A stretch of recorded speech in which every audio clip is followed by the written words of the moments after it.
wash our hands often to our elbows. These are the things we know. If people want to wear a mask, that is okay. These are the things we know that prevents you from speaking moistly.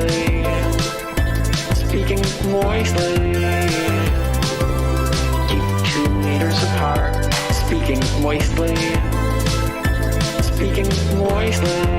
Hello, everybody. Welcome to Speaking Moistly. It is me, Greg Wycliffe, and our number one host, Mark Poilievre. How are you doing? Number two host. How are you doing today, sir? I am doing wonderfully, sir. I'm actually super excited about our live event that's coming up. Very excited about that. We firmed everything up over the last couple of days and firmed up guests, etc. And so I'm very excited about that. It's surreal after going through COVID and everything that's happened since 2019. I think the last time I saw you in person was in 2019. So it's going to be good to be able to, I don't know, get together with everybody and see everybody in person. That's right. It's Speaking Moistly live. Bam. The premise is very simple. We're going to focus on healthcare. We're going to have an uncensored roundtable. What would happen if a doctor, a nurse, and a paramedic walked into a bar and had an uncensored conversation about the past 3 years? And of course, naturally, all the gender stuff and sex stuff will come up because that has been kind of slowly but surely infecting the healthcare industry. But we've tweeted it out. We should get something in the description. Actually, we'll try to add that while we're going here. But pop that link in there. We'll pop that link in there so you guys can get tickets. If you go to CanadaPoly.com, it's in the events section there. So you can buy your tickets through the CanadaPoly.com, and that's where the link will take you to anyway. So, and there's a little ad on the sidebar too. So if you're unsure, it should be obvious once you get to CanadaPoly.com. So check that out, and hopefully we'll see you on April 15th. That's a Saturday. Bam! Hey, look at that. This is what it looks like. You can get your tickets, and there's going to be live music too. We're going to play some live music later on. As well. Yeah, it should be fun. Yeah. So I've been putting covers up on Canada Poly and on my locals as well. So just for fun, just to give people an idea that it's not going to be like terrible, awful music for like that last hour. Well, I'm going to play some of my my comedy stuff. It'll be great. With the pandemic, I have quite a few songs. I've racked up quite a few songs about what's been happening over the past 2 years. But some might say that Canada is doing pretty okay. Despite everything that's happened. But we're just going to play this clip, which was from the host of the Junos, said this at the end of the Junos last night. It's a very quirky clip. We'll just play it here. Quirky, that's one word for it. Here we go. Listen if you can hear something weird. Let's give it up for Nickelback, everybody! Congratulations to all the award winners, nominees, and performers. Sorry for the boobs. And thank you for joining us for Canada's most important night in music. And congratulations to you, Canada, you cutie. We're doing pretty okay as a country, you guys. We have probably minimal interference in our elections. We represented hard at the Oscars last night. Shout out to Everything Everywhere All at Once. We've got the best Olympic hockey team in the world. The men's team is also pretty good. Good night, everybody. Get home safe. That's our show. What the? What the? You could almost miss it, right? It's just kind of dropped in there. It came up organically. Somebody said, "Wait, what about the Chinese interference?" He's like, "Oh, there's barely any of that." Guys, there's minimal interference, okay? And the fact that he's Chinese as well, saying that he's actually from China, right? I think that there was a guy in the comments who was saying that he was born in China and now he's from Mississauga. So. Sorry, I didn't read this originally. He is made in China. Simu Lui. I'm guessing that is the host that we just saw there. I think so. Yeah. That's funny. Just the way this whole thing has been done seems like you've walked into a museum, you've proverbially put the Mona Lisa under your arm, and you're tiptoeing out the front door. And everybody's like, huh. He's like, there's barely anybody stealing the Mona Lisa here. Like it's it barely even corrupt, really. Like it's like a minimal amount of corruption. You're worried about. I'm just tiptoeing here. I'm just Guys, I'm just it's like saying, hey, we still have enough democracy. There's still enough here for everyone. And it's like, there's barely anything left here. The Russians are probably infiltrating worse than we are. Yeah.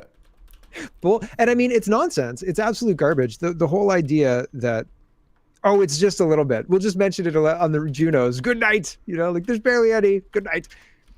The idea that they even need to mention it is incredible. We've got a trade minister, Mary Ng, who was giving, who was caught in an ethics violation scandal for giving kickbacks to her friend Amanda Alvaro, who's a very famous kind of liberal fixer. If you watch CTV or anything, Amanda Alvaro is always on there pushing liberal talking points. She got $22,000 for media training from Mary Ng. Mary Ng has been pictured with the chief of one of the so-called Chinese police stations operating in Canada. So this whole scandal, like to say, oh, there's barely any. I mean, what's the dollar value of barely any corruption in our elections? What's the impact in that? It didn't change the outcome. Are you sure? How much did it change anything? If it didn't change the outcome, how much did it change? It's funny because it just speaks to how little integrity there is in this country. It's like, the integrity of democracy is very important.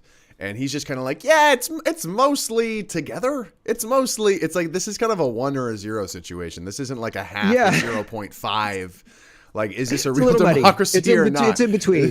It's just a little bit of interference, you guys. And the other attack is to call it Trumpian or right wing to want election integrity. Oh, that's so like Donald Trump. How dare you question the integrity of our election? And the conservatives are falling all over themselves to say, oh, we believe the integrity of the election. We believe the election was fine, but we have to find out. But I don't even know what they're playing for. They want an inquiry. The inquiry is not going to change anything. It's just interesting to me that it seems like they're hedging their bets, the conservatives. They're not actually going for their throat. Yeah, no, I was on a it was a late night live stream. We were chatting about, the Constitution. This American was kind of chatting and talking about it. And I asked him, like, do you think the Constitution is even upheld now? And he said no, but we started to talk about how jealous I am of Americans kind of still have this strong connection to the Constitution and it really meaning something. Like they have this sort of North Star that founded the country, that still guides the country, even if they're not following it perfectly. There's still this sort of like North Star that people are trying to get back to. And it's not just a piece of paper because it animates so many Americans, and especially their patriotism and their sort of like almost autistic, like, relentless sort of like, this is the law, like this is the Constitution, like go F yourself on certain issues.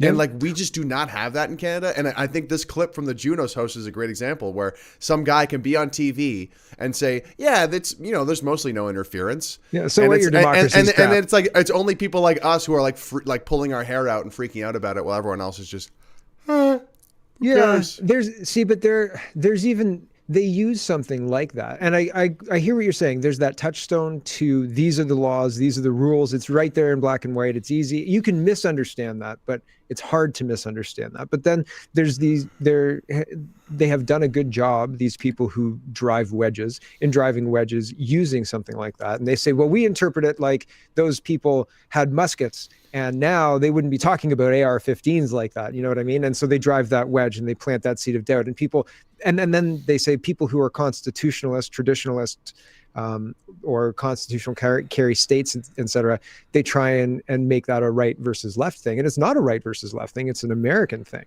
right? It's a citizenship thing. Like in Sweden, I think everybody has a gun because they've got a standing army of everybody. It's like, you're part of the militia. You better know how to use this thing. Everybody's got a gun. I think it's Sweden. Maybe it's Switzerland. Maybe it's Switzerland. But there are lots of other examples of that kind of, respect for weapons, patriotism. Yeah. But also respect for weapons and like usefulness of the citizen militia, right? We're going to defend our country. Right. I was going to say in the States, there is sort of this, betrayal of of patriotism or like of what it's supposed to mean to be American. Like there's so many Americans now who are like, guns, no, like that's how that people die. Like we don't want guns anymore. Yeah. Well, they're trying. And then in the UK, there's also, it's such a strong sentiment of like almost like anti-nationalism or like this sort of like self-hatred that the Union Jack is actually literally seen as like a racist symbol now. It's UK. the cross. It's the, I can't remember the name of the cross, but it's the red cross. But yeah, you're right. Is that the Union Jack cross? Is that what it's called? Yeah, the Union Jack. It's white and red. It's white and red and all the things. Yeah. Huh. That wasn't very. I'm not very eloquent today. All the things. With all the things on the cross. Yeah, it's the Union Jack. It's there's a little Union Jack on some of our. This goes back to the Great Leap Forward, Chinese communist takeover, and the removal of the four olds. And they had the Red Guard, and the Red Guard would basically be pushing like social conditioning. Social Are you saying that this has happened before? We keep reliving this whole thing over and over again. And it's not, it's not exactly the same, but it rhymes. It's a different chord. It's a different verse of the same song. I got a question for you. Oh, have you seen this before? Ooh. I recognize that vehicle.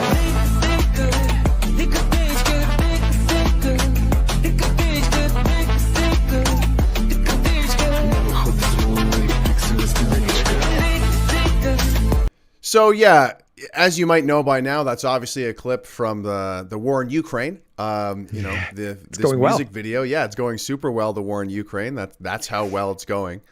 Where's that vehicle from?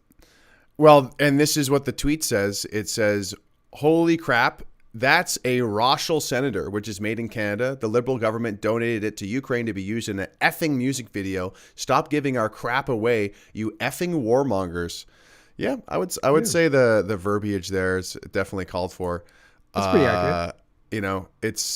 And the thing is, it's so par for the course. I could totally see Justin Trudeau coming in the middle of that video and being like, "Yeah," and him like dancing in front of it in a suit or something. I don't want the visual, man. I don't in a suit. Okay, thank goodness. I thought you were going in another direction. Yeah, I don't want a visual. And then maybe he'd have Ukraine face, so he'd have like blue and then yellow on the bottom of his face. Yeah. The Braveheart people. I could see that.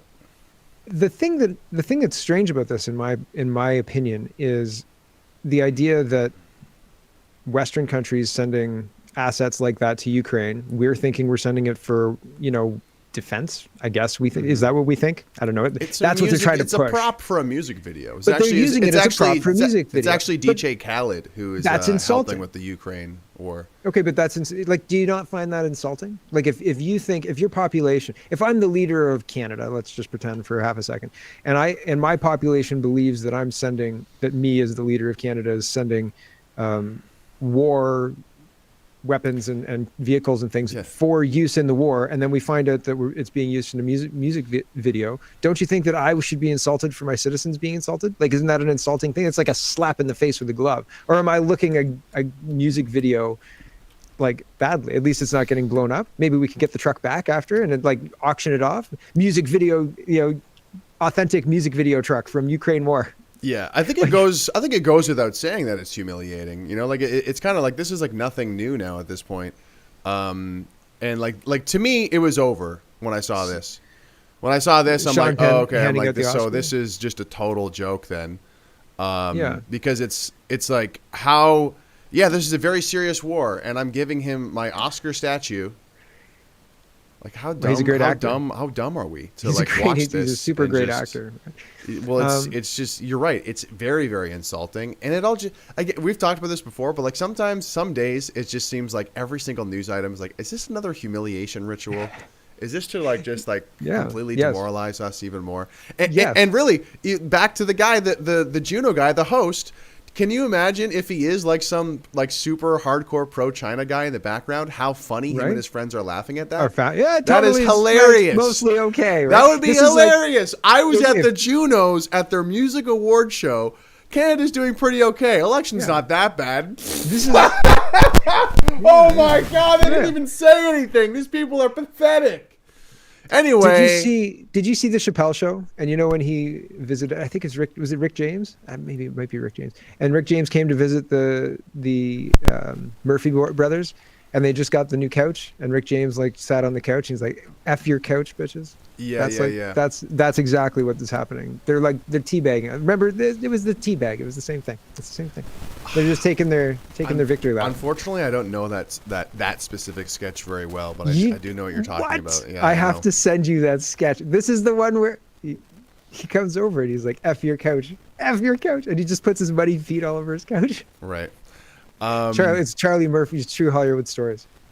Absolutely. So I guess final story, we'll go into Pierre Poilievre here, who gets cornered by Press for Truth. What's his name again from Press for Truth? Dan Dix. Yeah. Dan Dix. So there's another one, Press for something. Let's play this clip. Okay. I waited in line all this time just to ask you two quick questions. I was curious. Yeah, for sure. Should kids as young as 5 years old be taught like gender ideology and sexual orientation in school? No. No? Okay. Oh, because I thought you were in favor of the SOGI in Vancouver. What's the SOGI? Oh, sexual orientation, gender identification is what they're teaching young children in British Columbia. I don't know anything about that. I'm a federal politician, so I'm not involved in the provincial curriculum. Okay, final question. This is going around a lot in the U.S. I want to pause it just there for a second. I'm a federal politician. I don't know anything about SOGI. I don't know anything about what's going on in local. I hate that excuse. I freaking hate that excuse so much. And here's the thing. If it was something that was like super local and super like, I don't want to say irrelevant, but like something like teaching gender ideology to like people in grade 1, that's something that I'm sure you've heard about, Pierre Poilievre. Right. I'm sure you've heard. Your fellow cabinet member, frickin' Michelle, thank you. Michelle Rempel has met with Morgane Ogre, who looks like an ogre. That's a great last name. Yeah, very accurate last name. And she, she pushes this SOGI stuff. So like, this playing dumb thing, I'm totally over it. I was going to say, there are situations, and you always give me shit for doing this, but there are situations where it's correct for the federal politician to say, that is not a federal jurisdiction, and I'm not going to talk about that right now. But this is not one of those situations. This is a situation where the feds should be weighing in and saying, you're trying to groom our children in schools? What in the world are you trying to do, and why? And like dealing with it in a realistic way. I totally agree with you. Literally, how can you be part of the Conservative Party? How can you be the Conservative Party and not have anything to say about that? And this is a trend that I need to say, because it needs to be called out all the freaking time, because it's such a consistent pattern, and it's really, really bad for the country, which is the Conservatives act like little pussy bitches who are sucking up to the media anytime that they're in a press conference, anytime that they're in the House of Commons. But then at their speaking events and in some of their propaganda videos, who are like just targeted towards their base, then they're going to say things that are like, well, that you want to hear. Like, yeah, Have you seen Jagmeet Singh's Twitter account? The whole Twitter account, the whole thing is based on like calling out Justin Trudeau. Jagmeet Singh is propping up Justin Trudeau. The only reason Justin Trudeau can do anything at all is because Jagmeet Singh is propping up. And so Jagmeet Singh says, I can't believe you're letting grocery store tycoons get rich. Like, what is he? Does he want grocery stores to just like throw in the towel and say, I'm gonna go to a small American state because that's basically Canada anyway, and I won't have the logistics problems that I've got here. Yeah, and it's it's the more that Canadians, and especially Conservatives or whoever, put up with the cowardice from the Conservative Party, the more we're going to have a cowardly Conservative Party. And even if they do win, it's like we're going to be in the same situation because we have a cowardly Conservative leader of the country that is not going to oppose the World Economic Forum and is not going to oppose the Canadian news media. So it's like we're going to be essentially in the same boat we were before, except, we got Trudeau out. And now we have this guy who is going to say, you know what, we need digital ID for the economy. I can see it coming, man. I can see it coming. You've got a great Poilievre, by the way. Like your Poilievre, you could make if he becomes prime minister, you could do an entire thing. You could do just an audio thing where you play Poilievre, and it would be great. You know what? I should get ahead of it and start making fun of him more because he deserves it. Like Jon Stewart used to do George W. Bush. Remember his impersonation? people loved that. People absolutely loved it when he would just like flip I don't even into want to it. be doing this, dude. Welcome to the world, I just buddy. wish the people leading our country weren't such lying snakes. Let's play the end of this clip though, because it's another level of Go ahead. of It is. cowardice. It's a whole other level. Yeah. A lot of people aren't able to answer it, apparently. And can you, in 3 or 4 words, define what a woman is?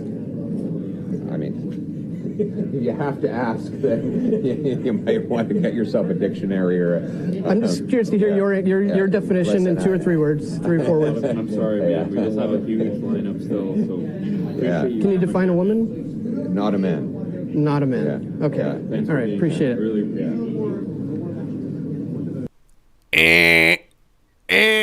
Wrong answer. There's a lot of people waiting. Why? There's a lot of people waiting. Why is there so nervous laughter? The handler guy's like, "Hey man, like we got to keep the line moving." Like, really good on Dan Dix, because this is, I feel, what people need to continue to do, which is to record confrontations like this, where it's like, yeah, he's our guy. He's gonna fight for us. He can't answer the most simplest of simple. He tried to be dismissive of it, though. He Yeah. tried to be, say Sorry like, oh, about if you don't know what a woman is, you might need a dictionary. And being dismissive of what I guess the culture war is raging right now, being dismissive of that is a mistake. And the conservatives are trying to they're trying to ride that center fence so hard. I'm chafing. Like, No, but I mentioned this before we turned the cameras on. It's like, who is he afraid of? He is afraid to say it's an adult human female. He is afraid to say that a woman is an adult human female. He's not afraid of conservatives, because if he he's obviously afraid of the news media. He's afraid of that clip being taken and saying, "Wow, like he's a transphobe. He's a this." Otherwise, why wouldn't he just say a woman is an adult human female, and that I don't include trans women in that, because he'd get a shitstorm of bullshit from the Canadian news media. So it's wouldn't like, that okay, be interesting? I wonder how long they could ride that shitstorm, because they tried, like, they used racism to destroy Maxime Bernier and the People's Party. They've really done a good job of trying to do that. You don't think that that's We've true? talked about this before, man. And it's like, we know the path forward when we look to the States, and that is there needs to be people rising up and challenging the news media. And then No. challenge the But news, that's not the question. That's not Okay. the question I'm asking, though. The news media effectively nullified a political party by branding them as racist, and they're trying to do that now to the Conservative Party. And if the Conservative Party leans in and says, and racism is not transphobia, whatever transphobia is, if you like, because it's ridiculous made up word, but the press will blame them if they say, if Poilievre says a woman is an adult human female, next question, then yeah, the press will lose their mind. But how long could that last for? You know what I mean? Like, is there, I'm not trying to bring legitimacy. Like, I'm just saying, like, is this something, do you think that would end, if Poilievre came out with that, do you think that would end his conservative leadership ability? He wouldn't win a general election if he says that. He would nullify the conservatives completely, and the liberals would win forever. Do you think, or like, what is he? I'm trying to get to what's he afraid of? I honestly don't think, I'm past the point of thinking that the conservatives actually want to win and be conservative. I do believe in the conspiracy that these people are working together. And I switched my tune recently, where it's like, at first I thought Pierre Poilievre is doing the bare minimum to pander to freedom fighters and real conservatives. He's doing the bare minimum, giving them a little bit of stuff here and there. But I've actually flipped it entirely. He's actually doing everything he can to keep us on the couch and keep us sort of like, docile and pacified. That's actually what it's about. He is helping. Like, he's exactly like Aaron O'Toole. At this point, he is now helping the Trudeau regime. He is now helping the sort of existing regime, and how think about it. Think about it. He has been Trudeau has been caught with his hands in the Xi Jinping honey jar pot, cookie jar, whatever you want to call it. And he has been soft. He's been very soft on that. Yeah, he made an economic announcement on the Sunday of March break, and he didn't say anything about Chinese interference. Yep. No, I think he's been soft on it too. So it's like, who could be a better?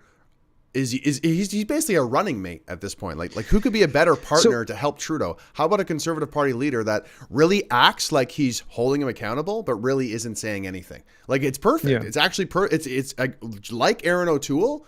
it's kind of the best thing that happened to Trudeau to keep him relevant. He's doing an amazing job where he's literally, brainwashing conservatives to only care about money, and then telling the rest of the liberal base, hey, I'm exactly like the other fucking conservatives who just care about money. So just like write me off as another conservative. The positioning on the Ukraine war is disappointing. And there's a lot of similiarities between the conservatives and the liberals for other policies. He's clearly status quo. And this idea that he's like,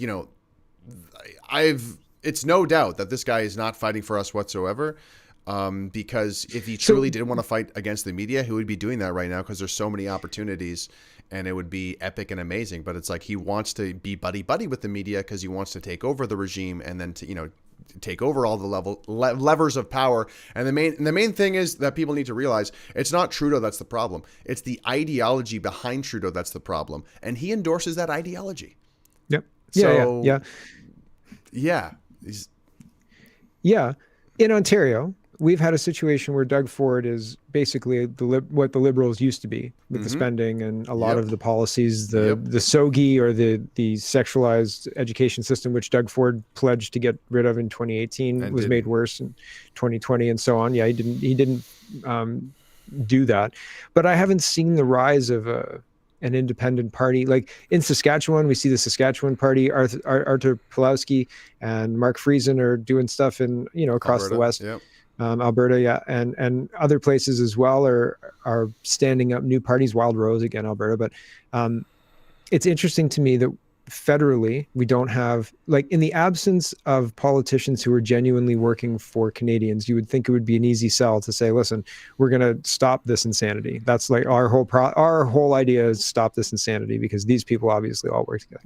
You would think that would coalesce. It hasn't in Ontario, and it hasn't federally in Canada. And I don't, is that because our elections are so captured through different means? Is that because it's not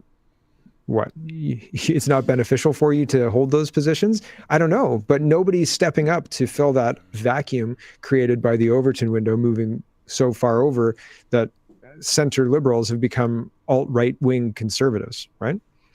Yeah. I mean, things are happening. It's just not happening quickly. Like, the convoy was quite miraculous, and it was quite, it kind of came out of nowhere. The truckers didn't really know what the plan was. It was just kind of a let's go to Parliament Hill, Ottawa, and then figure it out later. And that ended up being one of the most successful, protests in recent history, especially in Canada, in terms of actually reversing policy.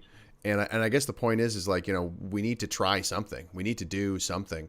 And I've said this for years now. It's like, it sucks because in Canada, it feels like the only people who actually have a political strategy are globalists. And then everybody else is just kind of scattered, not knowing what to do. Nobody is willing to really follow a strategy. There's nobody. Well, I think the other aspect of it is there's a lot of desperation. There's a lot of fear. And then there's a lot of people coming in to grift. There's a lot of people coming in to take advantage of this desperation, take advantage of this sort of confusion.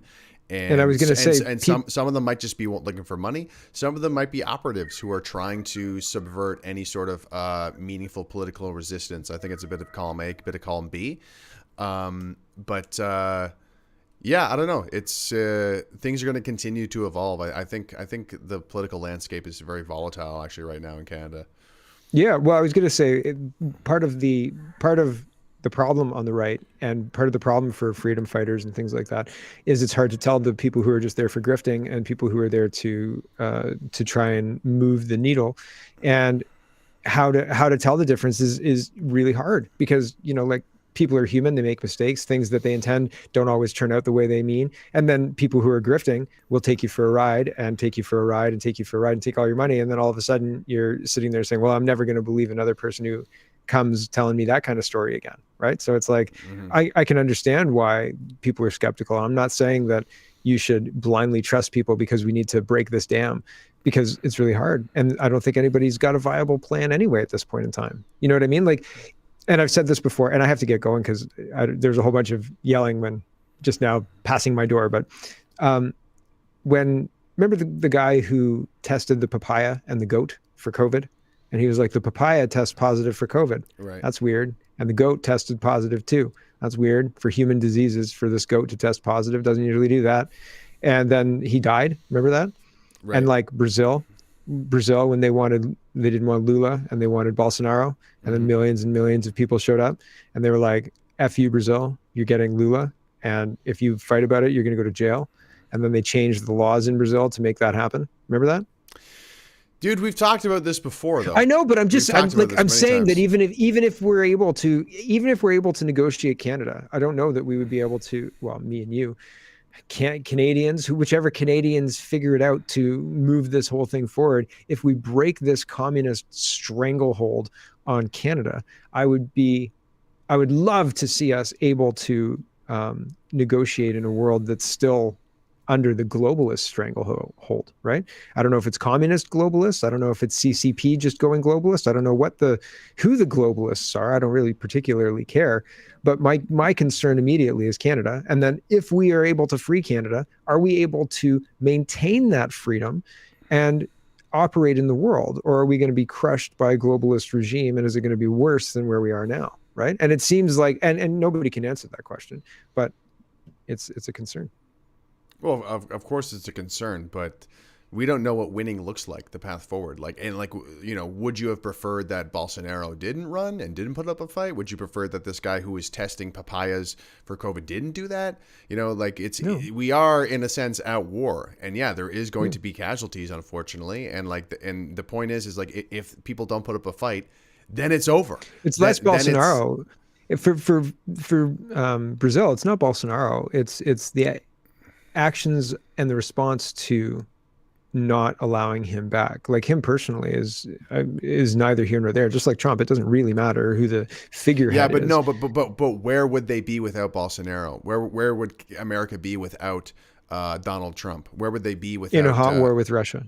If Hillary Clinton was in 2016, we'd be in a hot war with Russia by now. And would that be a better situation for us? No, I'm not making that argument. But I'm saying what I'm trying to say is we should be worried. Be worried about the future. It's very difficult. Be worried. I'm not trying to spread worry. Like I'm not trying to spread fear or anything like that. I'm trying to say it's like a chess game, and you're in the mid game or the end game, and like you can see there's 7 moves that can be made, and you've got 6 or 7 moves to prevent them. And what I'm saying is, as these moves get played, we get less options, and things move to a head. That's all I'm saying. I'm saying looking at how this chess game is playing out, as I understand it geopolitically, it looks dangerous. That's all. And maybe there's more squares. Maybe the board is bigger than I understand it, or maybe there's different rules that I don't get that come into play, like the banking collapse, right? Like everybody was worried about all sorts of other news stories. Then the banking collapse happens and everything turns the page. All the rules change, and all of a sudden we're bailing out banks, and nobody's talking about China, right? Mm-hmm. Or Ukrainian biolabs. Right? It's very interesting, like how all of this happens. Banks, Silicon Valley, buddy. You don't want the economy to collapse. You don't want the smoking gun to be a mushroom cloud.